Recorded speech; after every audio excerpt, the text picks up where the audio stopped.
This is the 401k Fridays podcast, and I'm your host, Rick Unser. If you're a retirement plan fiduciary or administer your company's retirement plan, you've come to the right spot. Our format is pretty simple. In each episode, we select a timely and informative workplace retirement plan topic, we pick the brain of an expert guest, and provide you the hard-to-find perspective you need to make informed decisions that benefit your plan, your employees, and company. Now here we go with this week's episode. Today is a real treat. Not only is this a timely episode based on current market conditions, but we welcome back Rob Arnott, the founder and chairman of Research Affiliates, who manages billions of dollars and who for the third time shares his timely insights with us on the podcast. If you've missed any of our prior conversations, I'd encourage you to go back and check them out after you finish this one. In 2016, we talked about whether third pillar investments belong in your 401k plan. Then in 2017, we talked about avoiding the bubble in complacency. And this year doesn't disappoint. With the recent volatility in the financial markets, Rob shares his thoughts on interest rates, inflation, market valuations, and how diversification can be a double-edged sword. We also hit on a few important topics such as smart beta, factor investing, and the challenges that come with potential low investment returns in the future. I won't steal his thunder, but trust me, this is a good one. Before we get started, we've been sending out regular email updates about the podcast and other helpful information for employers who sponsor workplace retirement plans and their service partners. If you're not getting a weekly email from me, go to 401kfridays.com/subscribe today and sign up. One benefit of being an email subscriber is we have a few high-profile guests joining us on the podcast soon, and we'll be offering email subscribers the opportunity to submit questions in advance that I should ask them. That's it.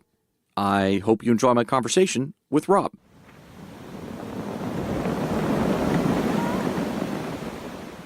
Well, Rob, welcome back to the podcast. This is your third round at this. The first two are awesome. Looking forward to what you have to say today. Well, thank you very much, and thanks for the invitation. Well, I think the one theme that I can point to in our prior two conversations is this concept of third pillar investing, this concept of diversification. And I think maybe what's slightly different today than the first two times that we did this is the first two times there wasn't a lot of concern in the financial markets. Everybody seemed to be really, really happy and, blue skies and everything else. And, now maybe things are a little different. So I would love to just get your current thoughts on third pillar investing, diversification in this current market environment that we find ourselves in, late October 2018. Sure. One very interesting phenomenon is that people will tend to shun diversification in a bull market. One of my colleagues is fond of saying that diversification is a regret maximizing strategy, that in a bull market, you regret every dime that you put into the diversifying markets, and in a bear market, you wish you had a whole lot more diversification. And that's a truism, but it's a truism that people often will overlook. And the role of third pillar investing is diversification. When working with PIMCO, we launched the All Asset product suite. The goal there was to create a one-stop shopping approach to third pillar investing. And the rationale behind that was very simple. The conventional 60-40 investor, the balanced fund investor, has overwhelmingly committed their risk budget to mainstream equities. 60-40 portfolio has about a 98 to 99% correlation with the S&P. Well, that's a lot higher than most people realize. And it's because the bonds are there for risk reduction, not for diversification. So the goal is to find uncorrelated markets that will sometimes zig when mainstream markets like the S&P zag. To find markets that are priced to offer better long-term forward-looking rates of return, and to find markets that can hedge against inflation, because renewed inflation is a disaster for both mainstream bonds and for mainstream stocks. So with those three goals in mind, these strategies were launched, and we coined the expression third pillar back in 2008 or 9, not so much to redefine what we do, but to provide a very simple way to characterize it. First pillar is investing in mainstream stocks as a quest for return. Second pillar is mainstream bonds to tamp down the risk of the portfolio and to provide reliable income.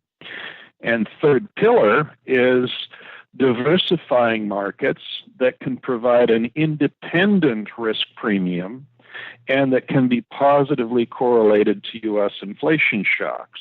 The inflation shocks angle is very important, because what allowed a classic 60-40 investment to be such a brilliant investment in the decade since 1982, really, is a tumbling of yields on both mainstream stocks and bonds, creating capital gains on top of rich starting yields, and therefore creating lofty total returns and lofty real returns. Well, what could upset that apple cart?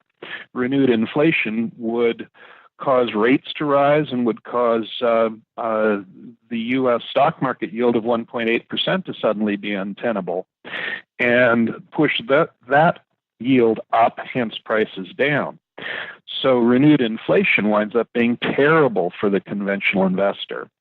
Most investors shun diversification because the mainstream markets have been so kind to us and so comfortable that we've actually been able to do awfully well without diversifiers. Well, that was then. What about the future?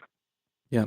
Well, and here's a phrase that maybe I've heard a few times in my career, and maybe you have or haven't, but this time it's different. And yep.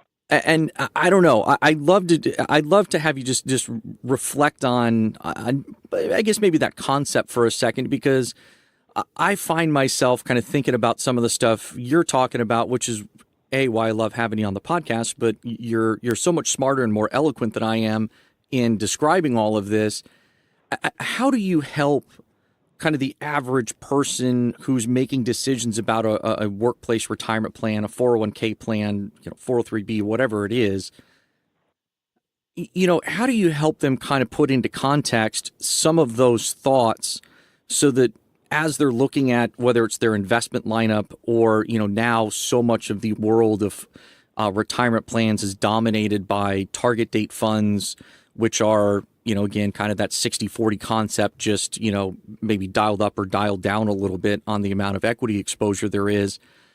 How do you help them grasp some of the changing undercurrents in the market so that they can frame some decisions they're making today based on maybe what's more likely to come over the next 5 to 10 years versus what's worked well for 35 or 40 years?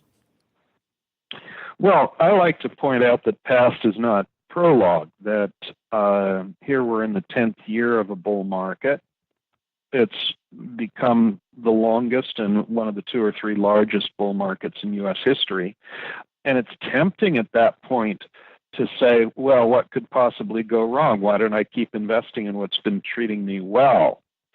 But past is not prologue. I think the most important point that investors need to take into account is that forward-looking returns are not that difficult to predict on a long-term basis. Short-term, how's the market going to perform in 2019? Who knows? How's it going to perform in the coming 20 years? Well, that's just yield plus growth. And the yield is only 1.8%. And history tells us the growth is 1 to 1.5% faster than inflation. Add those two together, and you're looking at something in the 3% range as a real return for U.S. stocks. That's not very good. So people think that when I talk about this simple arithmetic of current investing, that I'm being very depressing. No, I'm trying to be realistic and get people to shift their expectations. If your expectations are that stocks are going to give you an 8 or 10% return, and in fact they give you a 5% return, your plans are demolished. Reverse that. Suppose you expect 5% and by some miracle you get 8 or 10%, your plans are golden. You're just fine. Or more plausibly, if you're expecting 5% and you get 5%, you're going to have done the sensible things. You'll have set aside more money. You'll be saving more. You'll be investing on more of a long-term basis, not trying to chase current fads. And you might plan on working a year or two longer than you originally intended.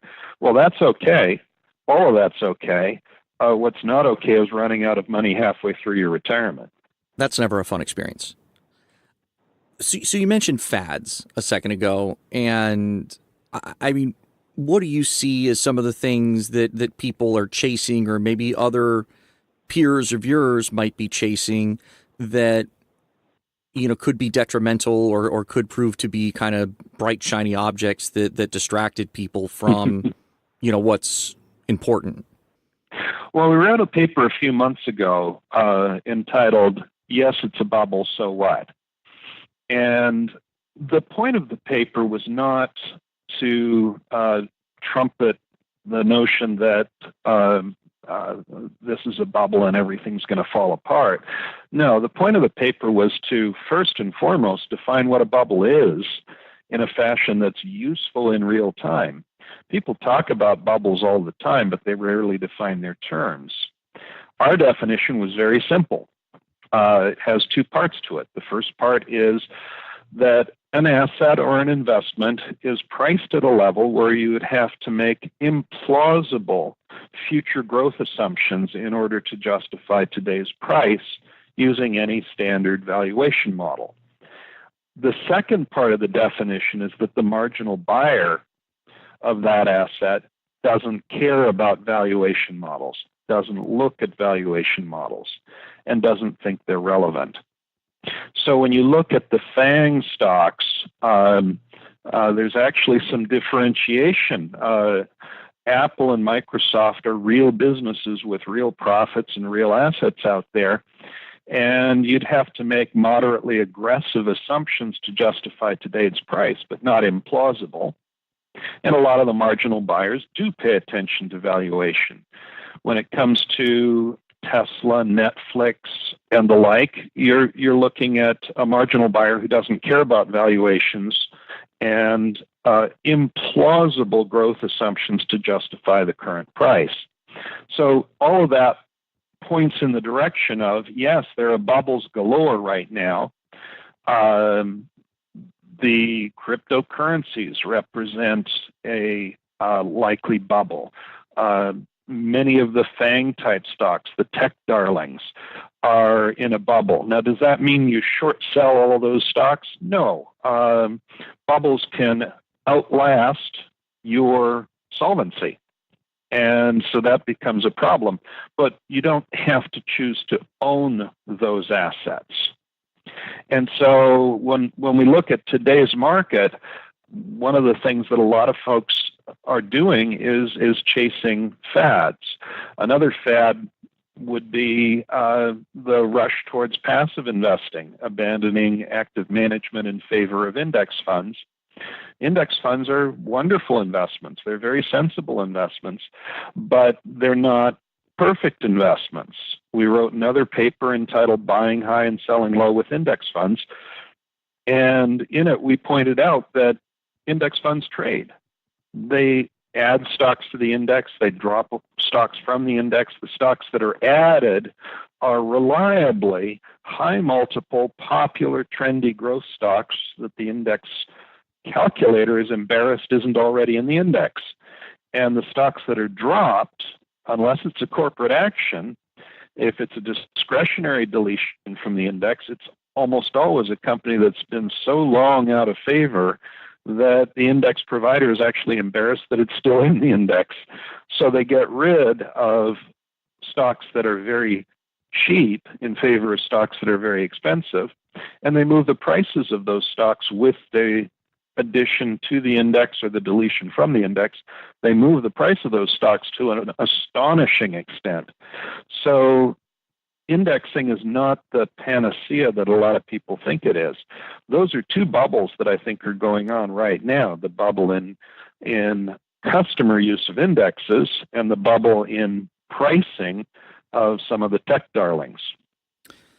And the data certainly supports the index side of things. I'm not suggesting that the tech thing doesn't, but I'm just one of the things that we've talked about, and it's very apparent just based on looking at where dollars are flowing in the investing world. And I'm probably going to get this wrong, so I apologize, but in the 401k side of the world, it's somewhere in the nature of around 70 cents on every dollar last year flowed into index funds. Yeah. And it's understandable because index funds have beat active managers so soundly in the last decade. And most people don't pause to think through, well, why have index funds so impressively trounced active managers in the last decade? It's because it's been a growth-dominated bull market where the highest valuation stocks are the ones where the performance has been the most brilliant. What does an index fund put most of your money in? The highest valuation stocks, the most beloved stocks. I like to refer to index funds as popularity weighted. Now, why should popularity weighting an index give you your maximal equity risk premium? Shouldn't you be rewarded for investing in less popular, less beloved assets? Of course you should, and of course you will long term. But on a short-term basis, and a handful of years is short-term, on a short-term basis, the opposite has happened. The expensive stocks and the expensive asset classes have gone up, while cheap stocks and cheap asset classes have lagged. All right, help me out here for a second. In most conversations that we have with investment committees or again, people making kind of decisions about where retirement money goes for their plan, inevitably one or maybe more folks are very enamored with index funds. And to your point, you kind of have this conversation of, hey, I get it, there's a role for index funds, but things might not be the same for them over the next 5 or 10 years as they have been over the last decade or so. And one of the things that I think a lot of index investors will point to is that, hey, they're cheap, so that makes up for a lot. And then the second one being, well, hey, worst case, we're going to get what the benchmark does, right? Yeah, and actually the strongest argument for indexing is a third argument on top of the ones you just listed, which is the market is cap-weighted. The cap-weighted index funds are explicitly designed to track the market, hold much the same portfolio. If you pull them out of the picture, what's left is what active managers own, and guess what? It's the same portfolio. So collectively, active managers cannot win. It doesn't mean that active management is a waste of time. You can identify active strategies that can and should win, but the question that should be asked, and all too often is not asked, is if you're a winning active manager, you've got to be winning because there's a losing active manager on the other side of your trade. So who's that losing active manager, and why are they willing to lose? Something like fundamental index,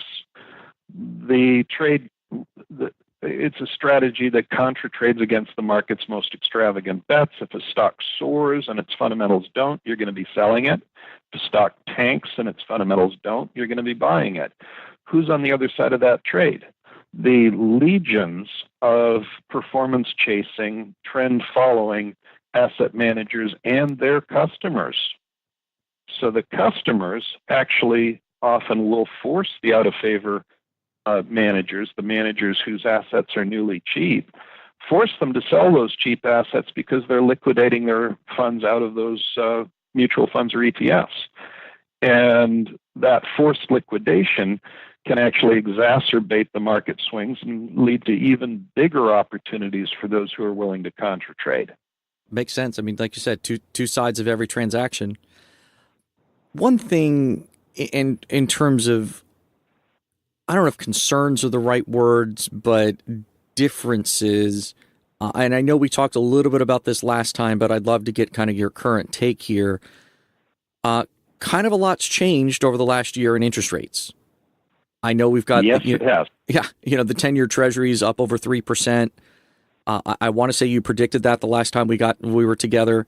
The Fed's obviously been fairly aggressively raising rates. And I know that obviously there is a inverse relationship between the prices of bonds and interest rates. But help me out with this one. Are rising interest rates categorically bad for bonds? Or is there a silver lining in this whole backdrop of rising rates?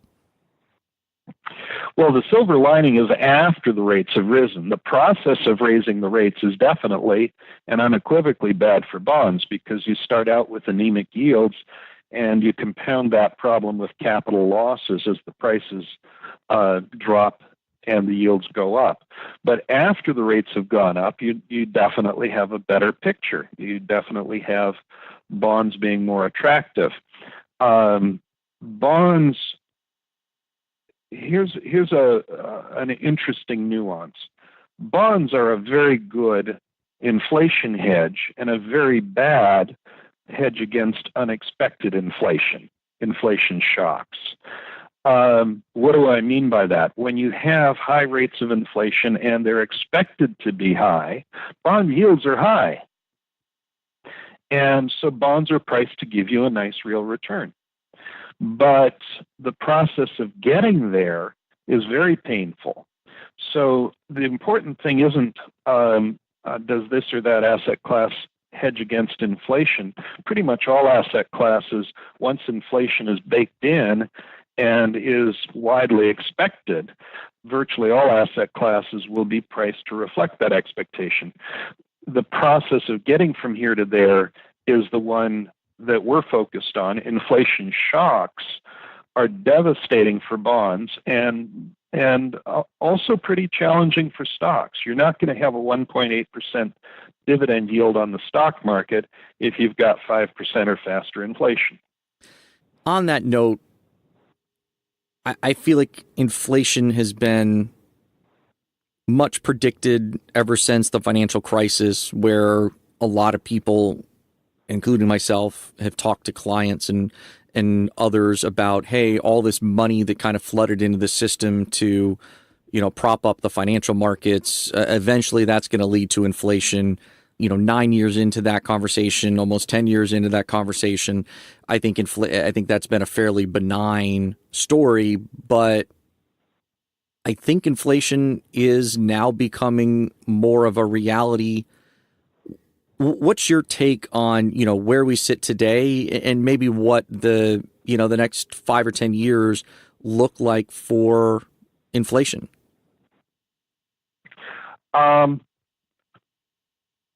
When I'm giving a talk with a large audience, one set of questions I often like to ask is how many people here think that inflation is an imminent risk and is likely to be a problem in the coming year or two.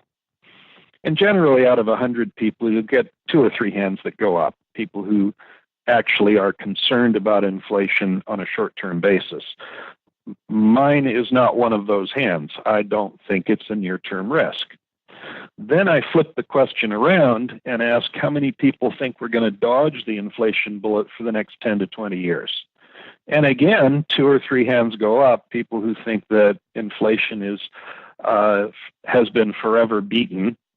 And most of us, including me, think that inflation will rear its ugly head at some stage and that the money printing that's happened in the last decade will be a contributing factor to that. But then the most interesting question is how many people think that the economy will warn us before inflation strikes? How many people think that there will be a bell chimed saying now inflation is coming so that you can put your inflation hedges in place on the cheap right now? And of course, no hands go up. Everyone knows that when inflation arrives, it usually arrives as a shock. So what do? You have your inflation hedges in place when inflation is not feared, when inflation is not seen as a risk, because that way it's in place when it's cheap, in place when it's priced to give you marvelous long-term forward-looking returns and great diversification, and make sure that it's in place now, because when it's needed, it'll be a lot more expensive to buy that protection. What's really marvelous right now is that inflation-sensitive asset classes, except for the obvious ones like TIPS, are trading pretty cheap. So you find that inflation protection is actually priced to give you a better forward-looking return than your classic 60-40 balanced portfolio. We have a website, asset allocation interactive tool, and anyone who wants to look at the website, all they have to do is Google asset allocation interactive, and it'll take you straight there. But on that website, we have forward-looking return expectations for 130 different asset classes. If you look at mainstream bonds, they're priced at a real yield of 0.5% to 1%. So what should you expect? 0.5% to 1%. Stocks are priced to give you about a 3% real return, but that's only true if current lofty valuation levels hold. If there's any mean reversion, watch out, that 3% gets wiped out, and you're left with ballpark of zero real. So when we look at forward-looking returns, our view is your classic 60-40 investor is looking at 0.5% to 1% real return over the next 10 years. That's terrible. And you look at diversifying markets like emerging market stocks and bonds, even plain old IFA, international developed stocks outside of the U.S., are priced to give you 5 to 8% real returns. Well, those are pretty good returns, and those are all markets that hedge against inflation risk. So the point is, you can hedge against inflation risk and get paid for buying that insurance, get paid for having that diversification in the form of higher forward-looking returns. The challenge is that these markets got cheap, got priced to give you great forward-looking returns because they performed badly the last 5 years. The essence of a bear market is that assets are getting cheaper. That's the silver lining in a bear market. Third pillar markets had a bear market 2013 to 15 and are having another bear market this year. What a great gift to have newly cheap markets that give us diversification, great forward-looking returns, and protection against inflation at a time when, yes, people aren't afraid of inflation, but they still need the protection if they think there's any risk at all of it eventually showing.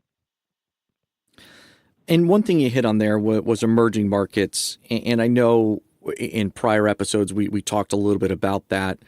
One thing I would love to get your thoughts on here, and I think this is maybe a little new, is this whole concept of tariffs and trade wars and things like that. If tariffs become a reality, or maybe depending on who you talk to, when tariffs become a reality, does that impact some of the emerging markets and some of those assumptions around, the valuations and the returns within emerging markets? Or is that noise, unrelated, and something completely different? The short answer to the question is yes, absolutely. Tariffs, trade wars, the war of words between the U.S. and China, all have a big bearing on the markets. But on a forward-looking basis, the markets respond to surprise. Now, is a trade war a surprise? Not at all. It's now widely expected. Is it priced into the markets? Absolutely. So the question looking to the future is the surprise more likely to be that emerging economies are hit harder by rising U.S. rates and by tariffs and trade war than is currently expected? Or will they find ways to adapt and fare okay despite trade war, tariffs, and rising U.S. bond yields? If you think that they're going to figure out ways to respond to these threats and to weather them, then that would be a massive upside surprise to the market. So it's always important in looking at markets to look not at the expected consequences, but at the unintended and unexpected consequences.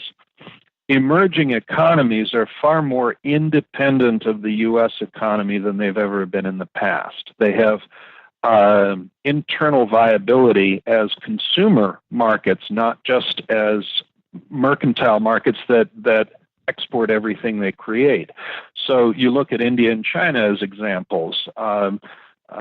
These economies stand very much on their own, and trade war would turn out to be damaging to them, but not massively so.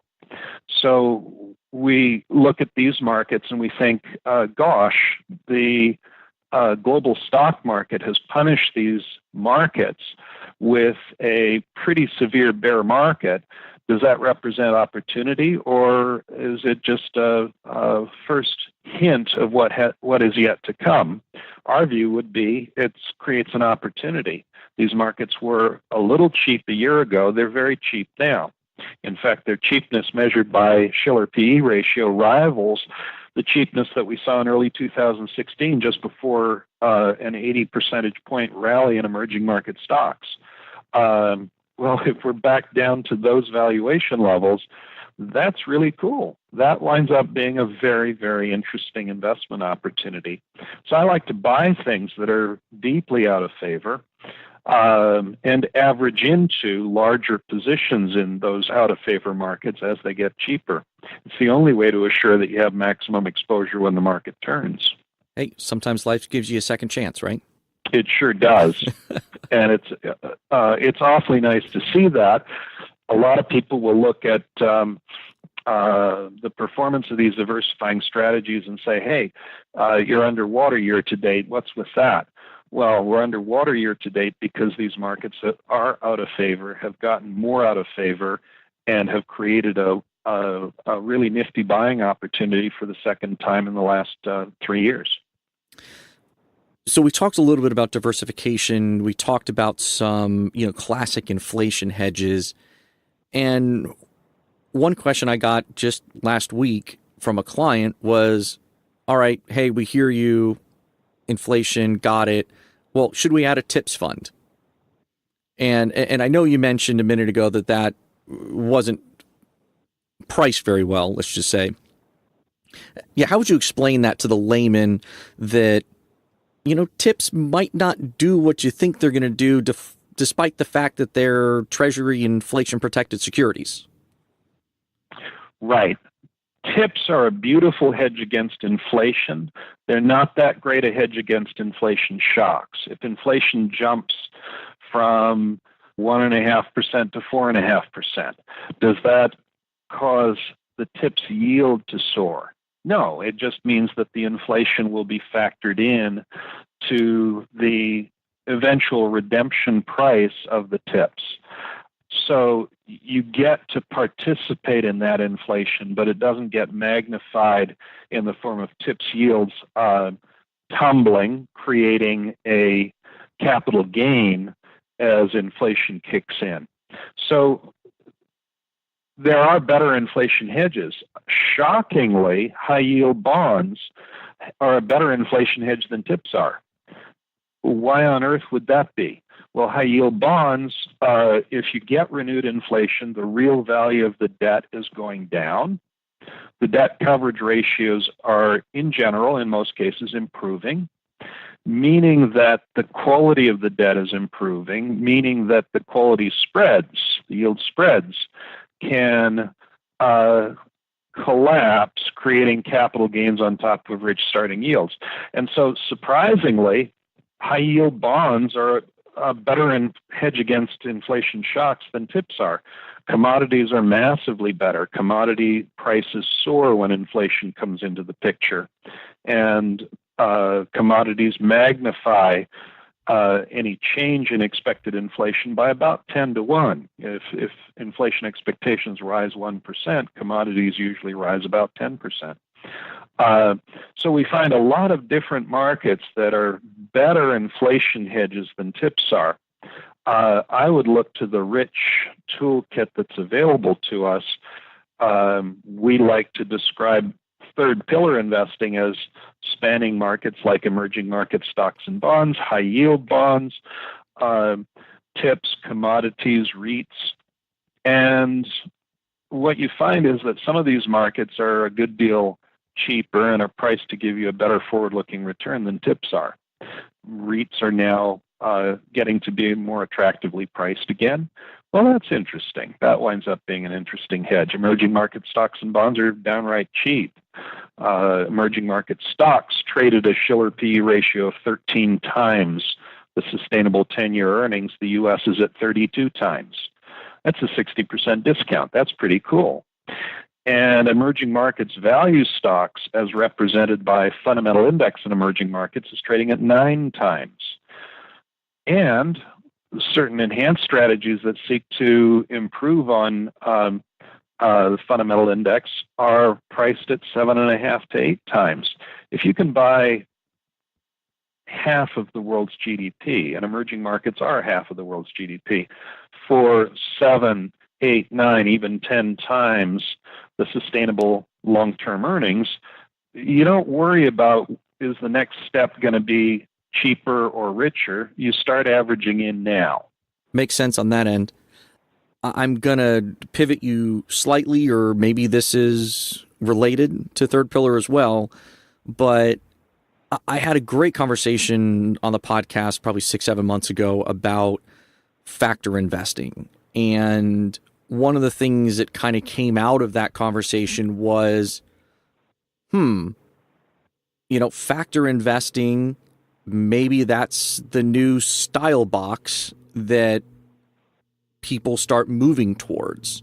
And, I think this whole idea of, large value, small growth, et cetera, that's been around for a while. But I think as I've learned more about factor investing and now as I have a deeper understanding of that, I mean, that seems like a totally different way of thinking about investing versus, do I have enough in large cap value? Am I off base? Am I going down the right path here? Is that kind of relevant current to market conditions or third pillar or any of that broader conversation we've been having? You're going down a very interesting path here.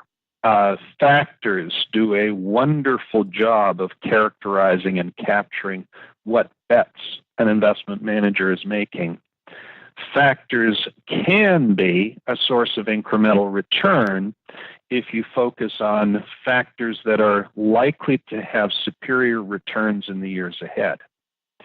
Now, we wrote a paper about 1.5 years ago called "I Was Blind, But Now I See: Bubbles in Academ." And the point here is that you don't just have bubbles in asset prices, you have bubbles in human behavior. And one bubble in human behavior is the overwhelming interest in academia in factors. Cam Harvey wrote a paper in 2015 in which he showed that 316 factors had been published by the end of 2012. He's updating that paper, and through the end of 2017, there's now over 500 factors that have been published. Now, what's the common thread here? Well, I asked him how many of the 500 had positive returns, and he laughed and said all 500. I asked him how many were statistically significant, and he said almost all of them. I asked how many of them asked the very simple question, did this factor win in part because it was getting more and more expensive? In other words, did rising valuations contribute to the return of the factor, creating an illusion that the factor is profitable? He said that 0 out of 500 papers had asked that question. It's a natural question to ask if you're a practitioner. It's not a natural question to ask if you view investments as bits and bytes and data. If you view investments as purchasing an asset that represents part ownership of a business or part ownership of the debt of a business or of a country, then you start to think about fundamentals and you start to recognize that a bull market represents rising valuation multiples and falling future returns. Well, you can have a bull market in a style, in a factor, in a strategy. I wrote a piece 3 years ago entitled, How Can Smart Beta Go Horribly Wrong? And it was hugely controversial. But suppose I'd written a paper, How Can Stock Picking Go Horribly Wrong? And advance the simple thesis that if a stock soars and its fundamentals don't, well, its past return is going to look brilliant, and if there's any mean reversion, watch out, it could tumble. People would have looked at that paper and said, this is really stupid, everybody knows this. But by writing exactly that point about factors and strategies, it turned out to be hugely controversial. And people responded by saying, how dare he suggest such a thing? Factors are very popular because they're very powerful and very useful, but they're in some ways kindergarten simplistic models of the much more complex and nuanced real world. They're very powerful as tools. Factor investing has the potential to be very powerful, but can go horribly wrong if people focus on the factors that have the best past performance without asking the question, is it now pushing me into extravagantly expensive stocks? The only factor that's trading cheap relative to history today is value. Value versus growth has a wider spread in valuation, so that value is trading cheaper and growth trading richer than about 85% of all history. So you're well in the bottom quintile of relative valuation for value.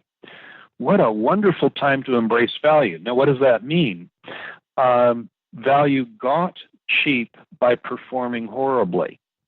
We've had an 11-year bear market in value investing, and people are fleeing value. In fact, I would say multi-factor wouldn't even have any traction at all if people weren't trying to find something to replace value. And the irony is that by moving into multi-factor, they're reducing their exposure in the one factor that's trading unusually cheap. Do you think, in the bigger picture, that in the way that I think a lot of committees and groups look at their investment menu,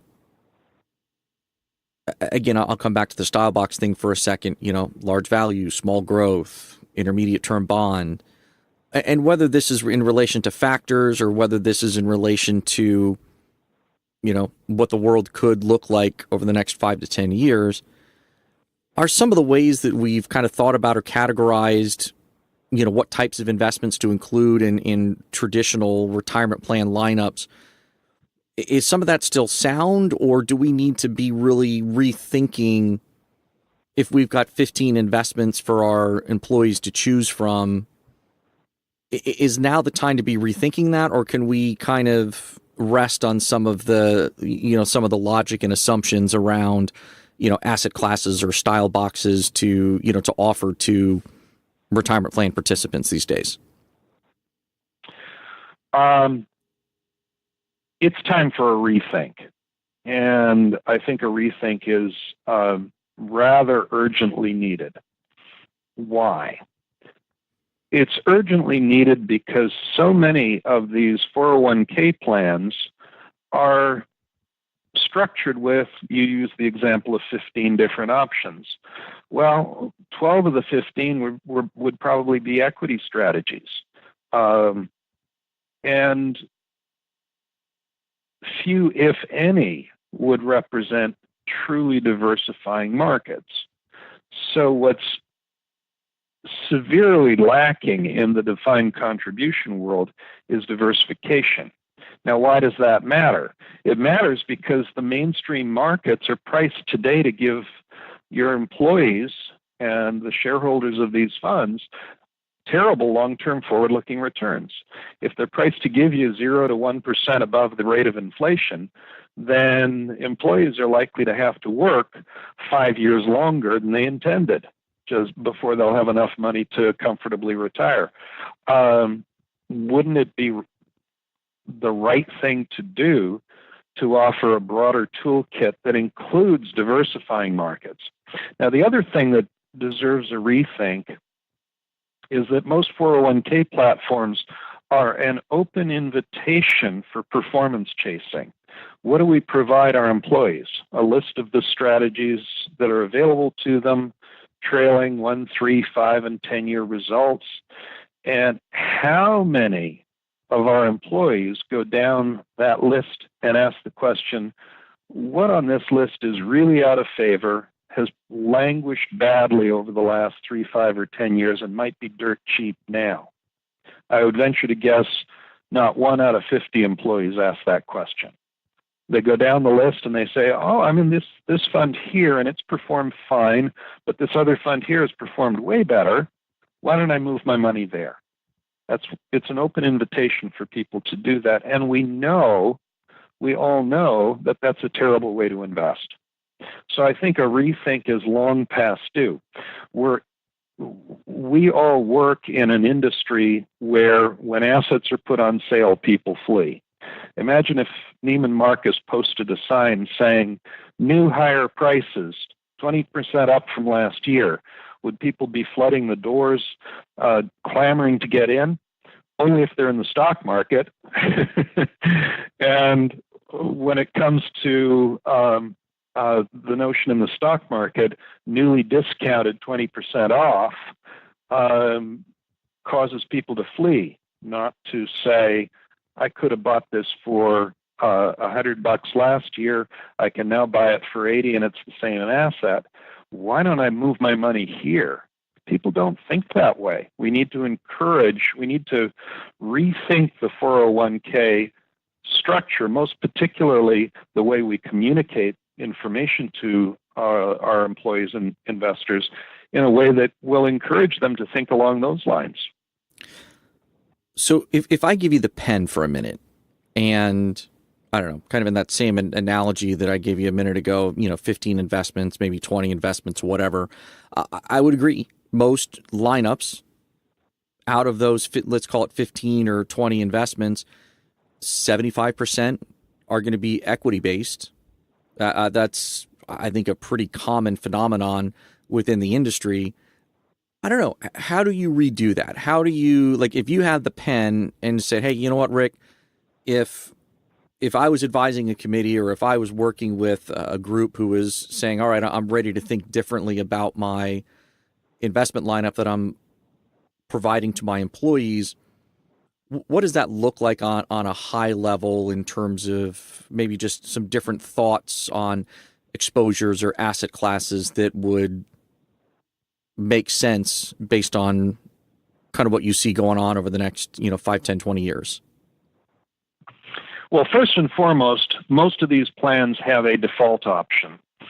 And that's fine because most of our employees aren't very savvy on investing. And typical employee, if they spend 1 hour a year thinking about their investments, that's That's a lot. Not atypical. It's, in fact, some spend a lot less time than that. So you need a default option. The default option should avail itself of the whole spectrum of diversifying markets. Most of them don't. The default option should embrace third pillar assets for diversification and for higher forward-looking returns. The default option should buy markets that have cratered and look to trim markets that have soared. Most don't. And the default option should not get investors into a low risk profile, risk averse stance too early. Anything more than 5 years away from target retirement date is not a time to de-risk, and should not give people a lofty risk exposure when they're young and they're more likely to change jobs. Because what you find is with young people, the default options are 90% equity.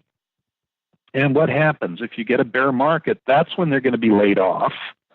They won't have any savings, so they'll liquidate their pensions, pay their penalties, and redeem after having lost money. It's a triple whammy. They lose money, they pay their taxes on the assets, and they also pay a penalty, and they're out of work. So what we're doing to young people is putting them into high risk a portfolio, and what we're doing to mature workers is taking them out of risk too soon. So I would shift the glide path to one that starts risk averse, moves up the risk as people get more savings, and then moves down the risk only very late in the process. I would want to see the default option have much broader diversification, much more reliance on third pillar markets. And then the individual options shouldn't be 15 different equity strategies. It should be an array of asset classes for those who want to drill down and choose individual markets. Lastly, instead of having a footnote in tiny print that says past returns are no indication of future returns, I'd put that right at the top of the list. Past returns are no indication of future returns. Please recognize that whatever has the best performance on this list may be poised for disappointment, and whatever has the worst performance may be poised for a rebound. Don't chase performance. One element that I think would help people make better decisions, but this may be too nuanced for 401k employee investors, is to show past returns and then break out how much of that return came from rising valuations. So you look at value. Growth has beat value by 4.5% a year over the last 10 years. Value's been terrible. So what do we find? Value has gotten 5.5% a year cheaper relative to growth over the last 10 years, meaning that value's actually done well. It's just gotten cheap. By showing both numbers, what's the relative performance and what's happened to the relative valuation, people can make a much more informed decision. But like I said, that may be too nuanced for the retail investor. Yeah, useful information, and that's, maybe not. Rob, you've shared a ton of info. I've got, I think maybe one last question, and certainly tackle this and weave any other kind of final thoughts you have into this. And I realize I'm asking this to someone who manages billions of dollars in an active way, but coming back to a couple of the comments we talked about with passive investing and index investing that has really been so popular, I guess what's the argument that over the next 5 to 10 years that maybe we see some resurgence in active management and maybe that the pendulum starts to swing the other way? Is there an argument for the resurgence of active investing, or is it really that passive is the way of the future? Classic active investing, which involves stock picking, routinely the active manager who engages in stock picking is going to be looking over their shoulder at the index. And let's say they are wary about Apple. They're not going to be out of Apple. They'll have 1 or 2% instead of 4. Well, 1 or 2% would make it one of their largest positions. So is that a bet against Apple? Find managers who do not anchor on the cap-weighted market as the starting point for making their decisions. That's one thought here. Think of active and passive as each having different sleeves within. So passive can mean cap weighting, studiously seeking to match the market. It can mean fundamental index, studiously seeking to match the composition of the macroeconomy and rebalancing, contra trading against the market's most extravagant bets. Well, that's a pretty cool idea. And you could say it's passive. It just depends how you define the term passive. Active can mean stock picking and worrying every time you underperform and trying to chase the benchmark, or it can mean doing something radically different from the benchmark. I think the whole arena of smart beta is much less of a threat to the passive indexers than it is to active managers, because it creates a discipline for active management that strips emotion out of the decision process, and emotion is the enemy of successful investing. So passive is here to stay. For investors who do not have patience, who do not have the rigor to be willing to buy what's newly cheap, meaning what's performed badly, passive investing is a great choice because you just buy it and hold it and don't worry about it. And you won't get caught up in the game of performance chasing, which erodes your returns horrifically. But for investors who are patient and are willing to buy what's newly cheap, go where the discounts are best, active offers a whole array of possibilities that merit consideration, and passive generally doesn't. One last one. Is there anything we missed that either you're focused on right now, you're seeing in the market, or you just wish people would ask you about more frequently? One thing that comes to mind is smart beta. Smart beta is an extremely popular, rapidly growing arena, but people use the term without defining it. I was at a smart beta conference and 600 people were there, and I asked, how many people in the room have a succinct definition for the term smart beta? And out of 600 people in the room, the only hand that went up was the organizer of the conference. If the term isn't defined, it doesn't mean anything. The original definition of smart beta, when Towers Watson coined the expression back in 2008, is strategies that break the link with the price of a stock, that are not cap weighted, and that because they break the link with price won't automatically chase a stock just because it's gotten more expensive. Well, that would exclude most factor investing, because factor investing starts with cap weight and then puts a tilt. It would certainly exclude momentum investing, and it would include an array of very simple ideas like even equal weight. Fundamental index certainly qualifies. It was the inspiration for the term. But equal weight and minimum variance, the weights are set by either equally or by the risk profile of the company, and therefore stock price doesn't enter into the decision. If the price soars, it doesn't change your target weight, so you're going to sell. You're going to trim your holding. And that's the essence of smart beta, the contra trading. Today, the term is used as a blanket description of anything mechanistic, and as a result, it's a term that has no meaning except as a marketing gimmick. So it embraces a whole array of strategies that are smart, and some that aren't, and some that are smart but not very timely because they're too popular and too expensive. So it's an interesting hunting ground for new ideas, but be careful, caveat emptor, make sure that the strategy is sensibly priced and not pushing you into high multiple companies. Make sure that the idea is well thought through and well implemented. Well said. Thank you, as always, for your time and sharing your ideas. Always love what you have to say, because I always learn so much, and I love that you are thinking about things differently than so many people out there. So thanks, and certainly around this time next year, would love to have you back. Great. Thank you so much.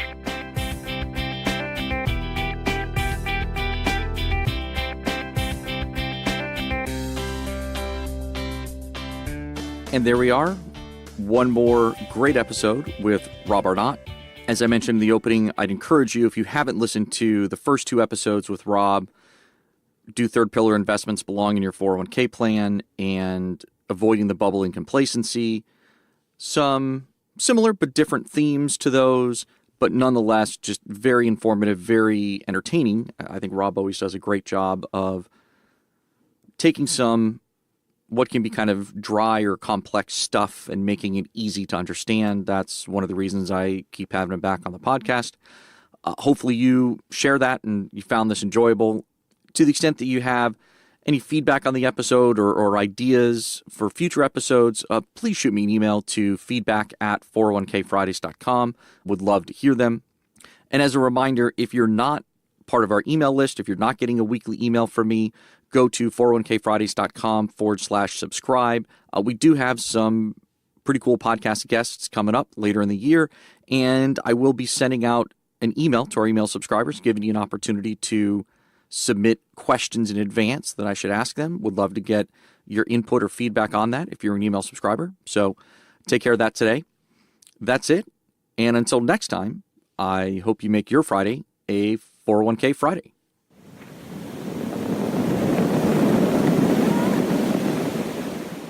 And now, for some disclosures. The content in this podcast is provided for educational and discussion purposes only. Investing involves risk, including a potential loss of investment. Lockton does not and cannot guarantee the future performance or specific level of performance, the success of any investment, or success of any strategy. Nothing contained herein may be construed as investment or legal advice.